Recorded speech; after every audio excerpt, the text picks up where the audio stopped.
Last week on the podcast, we talked about which seeds we should be saving from the garden, how mature the fruits need to be when we harvest those seeds, and a little bit about how to collect and test them. This week, we're focusing on storing them properly. So, when we get seeds from a catalog or other seed suppliers, they've often gone through a series of steps that we may not be duplicating at home with our own saved seeds. Seed suppliers are required to test their seeds, not just for germination percentage but also for diseases and for moisture content. So these tests ensure that we're not bringing outside diseases into our gardens, and it makes sure that the seeds that we get will maintain their integrity in storage without spoiling. Today on Just Grow Something, we're going to talk about how we can achieve the same results in our own seed collection. If you garden where certain diseases are prevalent, you certainly don't want to be saving seeds and saving that disease to plant again with your seeds the next year. We also want to be sure that our seeds remain intact in storage and we don't open up a fuzzy, moldy mess when it's time to plant in the spring. Let's dig in. Hey, I'm Karen. I started gardening in a small corner of my suburban backyard, and now 18 years later, I've got a degree in horticulture and operate a 40-acre market farm. I believe there is power in food and that everyone should know how to grow at least a little bit of their own. On this podcast, I share evidence based techniques to help you plant, grow, harvest, and store all your family's favorites. Consider me your friend in the garden. So, grab your garden journal and a cup of coffee and get ready to just grow something.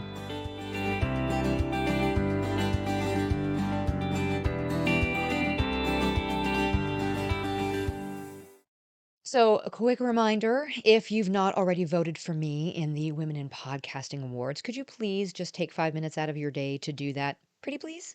The voting window closes on September 30th, and I actually have some pretty stiff competition, including a podcaster who also happens to be a broadcaster, and her podcast is part of the Fox Broadcasting Network. So, she has a huge audience to call upon to vote for her. So, I am calling on you. Every vote helps, and you can only vote once in each category. So I will leave a link to the voting in the episode description. Thank you in advance for your vote. I truly appreciate you. So let's talk about the best ways to dry our seeds for storage and then talk about the techniques that we can use to kill off any diseases, and then finally, how to store them properly. When we're talking about our typical garden plants, our fruits and vegetables, and many of our annual flowers, the seeds have to be dried to the point of being brittle before we store them. Even a small amount of excess moisture in a seed can cause that seed to rot or even to germinate and sprout in storage. Now, as a side note, there are some species, specifically a lot of the rainforest plants, whose seeds are what we call recalcitrant. Recalcitrant seeds actually are not supposed to be dried. They are unable to survive in the way that a seed with our traditional sort of dormancy can be. So those seeds actually cannot be allowed to dry out between when they're being planted or when they're being saved and when they're being planted and germinated. But our run of the mill fruits and veggies and flowers absolutely need to be dried to be successfully stored away for the next season. The ideal level of moisture for a seed conditioned for storage is between 3 and 7%. Now, corn is a little bit different. Its moisture content is closer to 15%, but it's the anomaly in this case. In some cases, you actually are gonna have a really difficult time getting your seeds below a 10% moisture content, and that could be for any number of reasons, like you had a really rainy season, or like me, you live in extremely humid conditions. So, how do we dry those seeds as much as possible to make sure that we are saving them successfully? Air drying is the most common method for home gardeners and the easiest and just the simplest, right? We just spread our seeds out on a paper towel and let them air dry. To help with the circulation, we can put them up on a cooling rack like what we have in our kitchen just to get more airflow in and around the seeds. And this is going to help them dry more quickly. Now, if you're drying a lot of seeds and you want to save some room, you can use stackable cooling racks. My daughter bought me a set one year for my birthday, or Christmas or something. And it actually comes in really handy, not just for holiday baking, but also for drying out the seeds. You stack them just on top of each other and they still have a gap between them, which allows for that airflow. You can have a fan or two in the room, but just make sure that you're not facing them directly at the seeds. You don't want them blowing around the room, but that's going to help to circulate the air. Just face them away from the seeds. Now, you might be tempted to use like a food dehydrator or even your oven to dry the seeds, but I really don't. This is not a good idea, okay? This again, what do we always say? A seed is a little package that contains a baby plant and a sack lunch, right? Enough food to get it through its first week or so of life. If we are exposing that little package to temperatures that are warmer than 96 degrees Fahrenheit or 36 Celsius, that can actually damage the little plant embryo that's in there. And the minimum temperature on your oven is likely closer to like 200 Fahrenheit. And even our food dehydrators are generally a lot higher than that. If you have one that has a digital thermometer that can maintain a temperature below that 96 degrees Fahrenheit, then go for it. But any one that I have ever owned has never gone that low. So I would just tell you to stick with air drying at this point. Now, remember that humidity that I mentioned? Yeah, I'm totally familiar with that here. Even in the fall, when I'm saving the majority of my seeds, the humidity can be very, very high, 80% plus on some days. That is not conducive to drying seeds fully unless you are really running your air conditioning a lot in the house and that air is just naturally dry. So I will use desiccant packets to help finish up the job a little bit. I will get the seeds as dry as I possibly can, and then I will bag them up how I'm going to store them, and I will put a couple of desiccant packets in with those packages just to make sure that I'm pulling any additional moisture out. You can also use powdered milk as a desiccant. So just, put a couple of tablespoons of powdered milk into a piece of cheesecloth or into a tissue or something, and you put that into the container with the seeds. So that's going to help to draw that moisture out.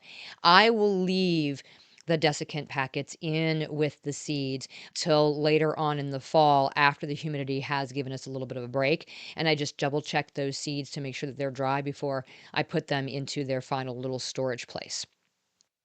So, how can you test the level of your seeds? If we really want to be accurate, we need to be a little bit creative. There is a good rule of thumb for the different types of seeds. So, generally speaking, for things like beans or peas, if you can press your thumbnail against the seed and it doesn't break that skin, that epicarp, and it doesn't leave a mark, then your seed is dry enough to store. Or if you can bite it and there is no mark, then the seed is dry enough to store. For things like our curcubits, so cucumbers and squashes, try bending the seed. If it's really hard to bend that seed or it actually breaks when you bend it, then it is likely dry enough to go ahead and store. But if it still bends very easily, then it needs more time to dry. You can also try to do the same thing with like the smaller seeds, like peppers or even tomato seeds, but you're going to need a little pair of tweezers and just kind of use the tweezers to squeeze the seed and see if you can make any mark. Now, again, in most instances, if the seed is dry and brittle, it should be fine for storage. But if you've had problems with seeds either rotting or sprouting before in storage, or if you're a little more scientifically minded like me and you really want to know the moisture level, there is another way. But you need to do this test before you start drying your seeds, and you have to be able to, give up some of those seeds that you have saved in order to run this test. I don't do this process in most instances unless I'm dealing with a type of seed where I've had germination issues or storage issues before. This specifically has happened with heirloom watermelon seeds with me. So that is one that I will use this technique for. It's just also good information to understand, so we know what a good dry, ready for storage seed looks and feels like.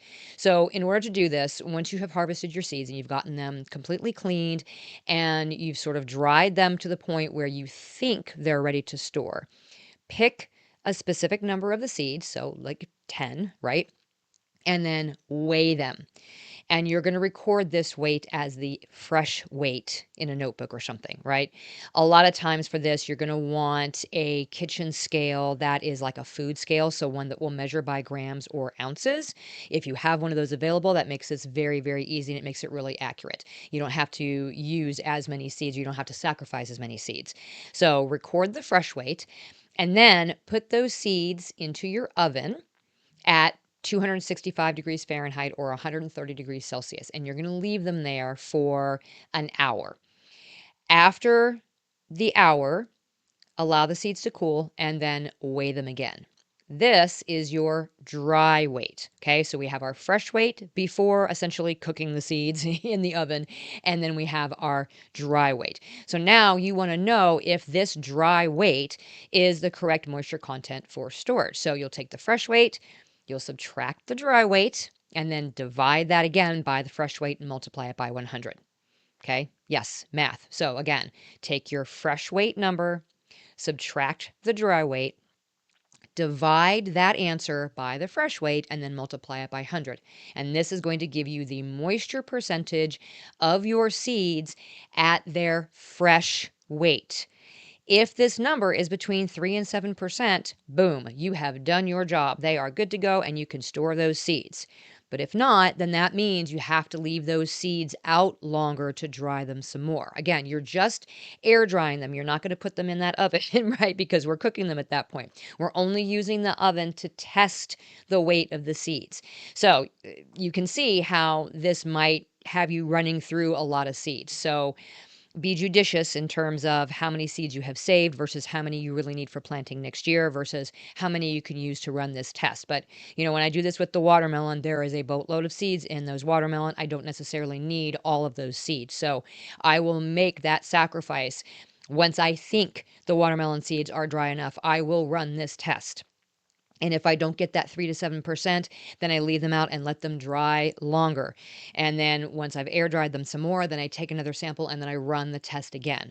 So let's do a little math here and do an example, right? So if I have my watermelon seeds and I weighed out 10 seeds and they weigh 100 grams, and then I dry them in the oven and the dry weight is then 95 grams. Well, I take 100 grams and then I subtract the 25 grams and then I divide by the original 100 grams and multiply by 100, and that gets me 5, which means that my watermelon seeds are at 5% moisture level and I am good to go.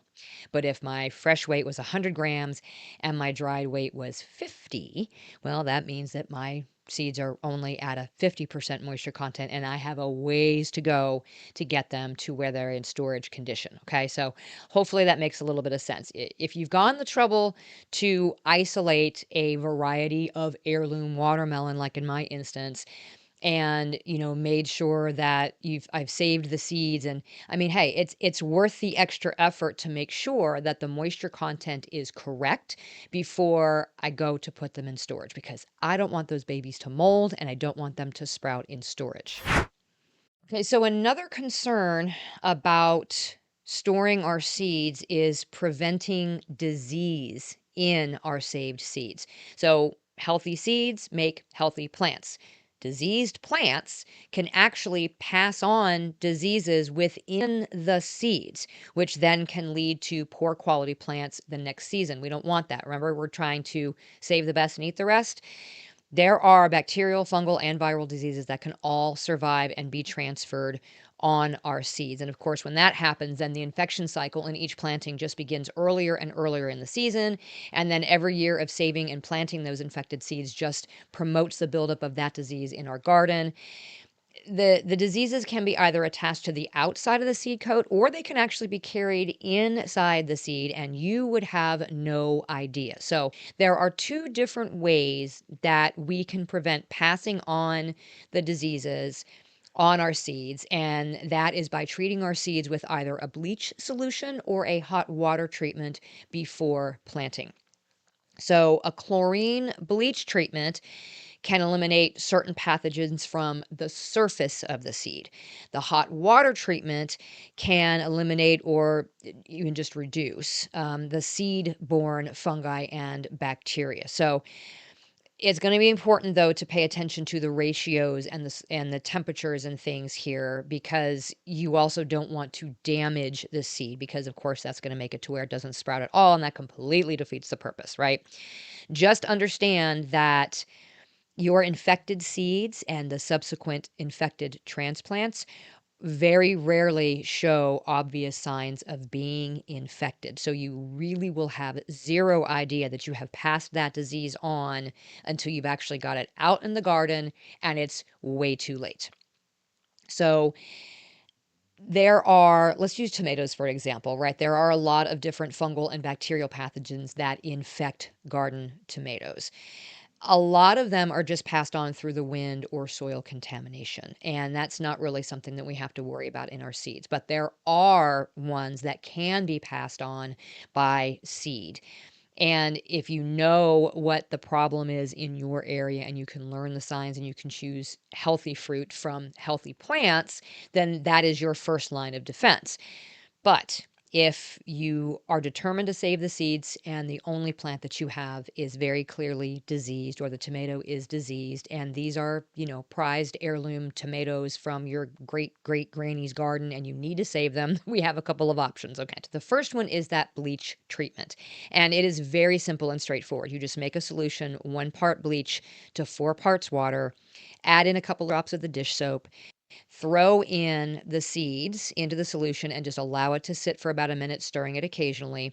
Make sure that you don't overpack. You don't want to put too many seeds in at once. You want them to float freely. And so because you want all of the surface of that entire seed to come in contact with the solution. And then once you're done, then just pour that solution through a colander, a mesh sieve, some cheesecloth, whatever it is, to catch all of your seeds, and then rinse them off really, really good under the running water.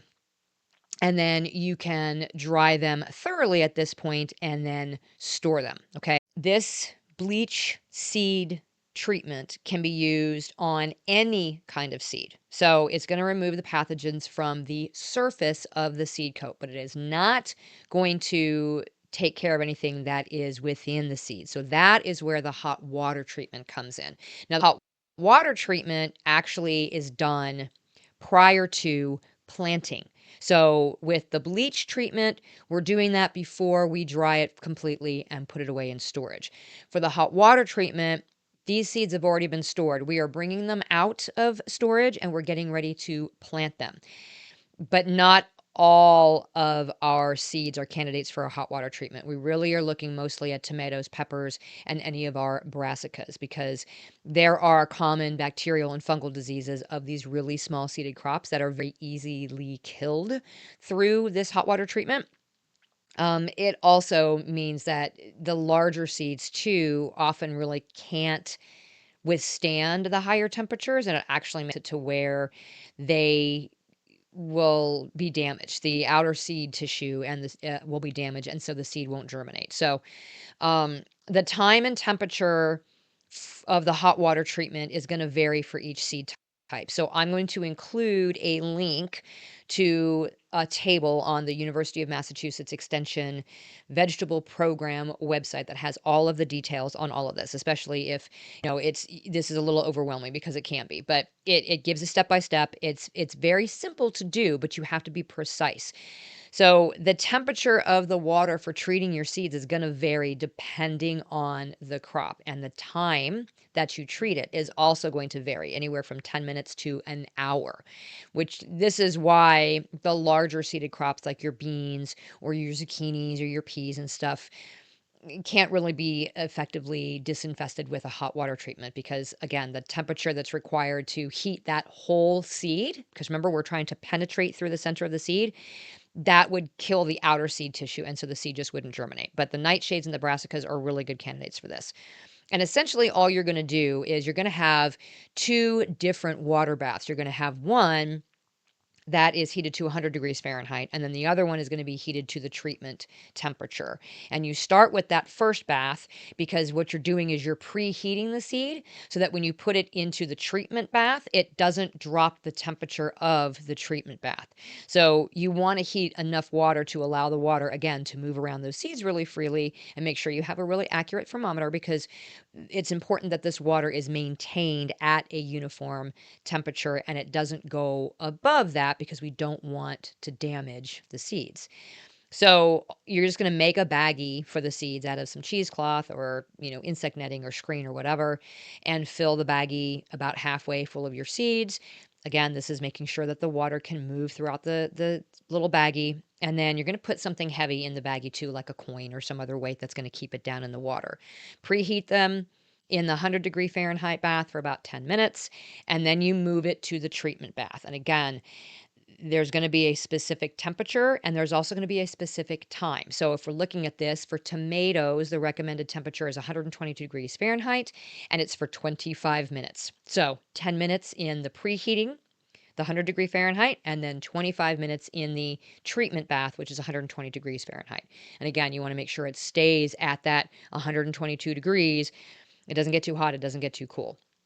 Let it do its thing for that 25 minutes, and then you're going to take them out, pat them dry, let them air dry, to room temperature, basically 70, 75 degrees Fahrenheit, whatever. Just dry them out, lay them out on a paper towel like you would before you were putting them in storage. And at that point, your seeds are ready to plant. So that should take care of the majority of those seed-borne illnesses or seed-borne diseases that your tomato plant or your tomato seeds could carry into your garden. If you're not sure whether or not your seeds are going to remain viable, if this makes you nervous, try a small batch of seeds first and then do the germination test that we talked about in last episode, just to make sure that they are still viable. But, you know, this whole thing is better off being prevented by just starting with healthy plants to begin with and just avoiding all of that nonsense. All right, so once we have collected and dried and possibly treated our seeds, how do we store them properly to make sure that they stay good for the next season? Just like almost anything else out of our gardens that we intend to store for the long term, our seeds are going to be happiest when they are stored in a cool, dark, and dry place. So, a dark closet in a cooler part of the house is good. If you have a dry, cool basement, that's a good spot. If you have a heated garage, if you live somewhere where the temperatures get below freezing, that is also a really good space. The ideal storage temperature is between 35 and 40 Fahrenheit, or 1 to 4 Celsius. We also want a relative humidity of less than 40%. The drier the better, because once that moisture tries to get back into the seeds, especially if you don't have them in a, like really secured container, then that's going to cause them to want to suck up that moisture, and that might cause them to sprout. So this might make you think that the fridge is actually a good place to store. And yes, most refrigerators will hold a temperature of about 40 degrees Fahrenheit, but our fridges also have a high relative humidity, and that temperature is going to fluctuate with people opening and closing the refrigerator all day. So unless you have a specific fridge that is dedicated to your seeds and it's not being opened all the time, then the fridge is actually not your best option. Neither is the freezer. You can actually damage the seeds by temperatures that are too cold for too long. I mean, and this would depend on the temperature of your freezer, but you can use the freezer very briefly to kill any insects or eggs that might be hiding in or on the seed. So you could do that for a few days and then pull them out of the freezer and store them elsewhere.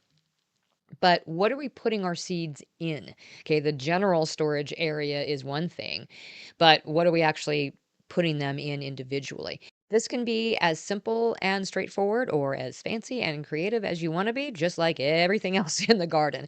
And this goes for the purchased seeds that you may have left over at the end of the season.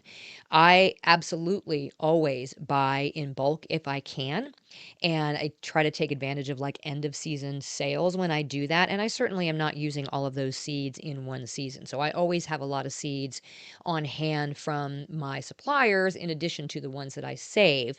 And knowing how to hold on to those the proper way is really important. So you can either do just a simple envelope with the name and the variety and the date that you collected it written onto the envelope, and then put it inside a plastic sandwich baggie completely sealed up, and then put that into a shoebox. That would be fine. You could, even take it one step further, and you can put those envelopes into like a plastic container, Tupperware or Gladware, or if you have a large amount of seeds, I have used the like the Rubbermaid totes or tubs. Those are fine. You can use old spice jars and make sure those are labeled, and then store them in a dark place so they're not being degraded by the light. If you can put them in an envelope before you put them in a spice jar, that's even better. You're blocking the light. You're also preventing the moisture from getting in there. CD cases, photo albums that have the large slip pouches in them, those are great for storing seeds. You can have a labeled envelope and then slide it into the plastic seed sleeve. And then you can categorize them by like the seed type or by season. These are my spring seeds. These are my summer seeds, whatever. There are also those larger photo storage boxes that have the individual pull-out trays that fit seed packets beautifully, and you can color code them if you really want to get fancy. And then also those little toolboxes that have the individual little pull-out drawers for nails and screws. Those are really good for storing seeds, craft supply organizers, mobile file boxes, whatever, just whatever method you choose, be sure that they're being stored in a cool, dark, dry place and that you can protect them from rodents. Mice love dried seeds stored in places that they have access to, like a basement on a rural farm. Ask me how I know.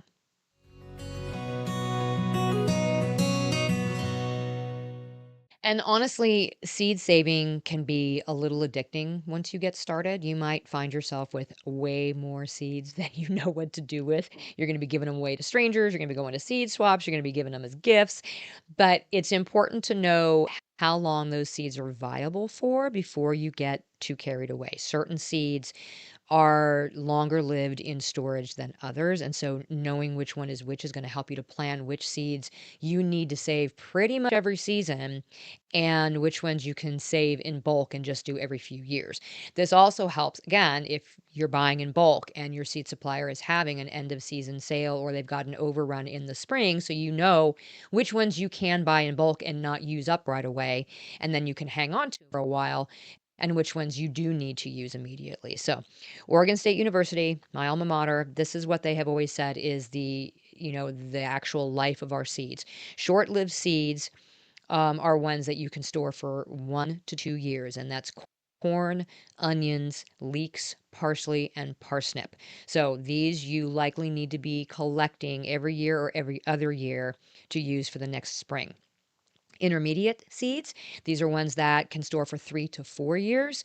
Asparagus, beans, carrots, celery, peas, and spinach. So a little bit longer lifespan on those. And then our long lived seeds are at least 4 to 5 years. Some of these I know can go even longer than that. We're looking at beets and chard, anything in the brassica family, the cabbage family. So cauliflower, cabbage, broccoli, Brussels sprouts, all those fun guys. Turnips, radishes, cucumbers, and anything else in the curcubit family. So zucchini, any of our squashes, and then the nightshades also, eggplant, peppers, tomatoes, plus our lettuces, and then our muskmelons and our cantaloupe and our watermelon. Those all can be stored for, like I said, at least for 5 years. Some of them I have stored for even longer than that. I will say that if you have seeds that have gone beyond about that 4 to 5 mark and you are questioning how well they are going to germinate for you, again, do that germination test that we talked about last week.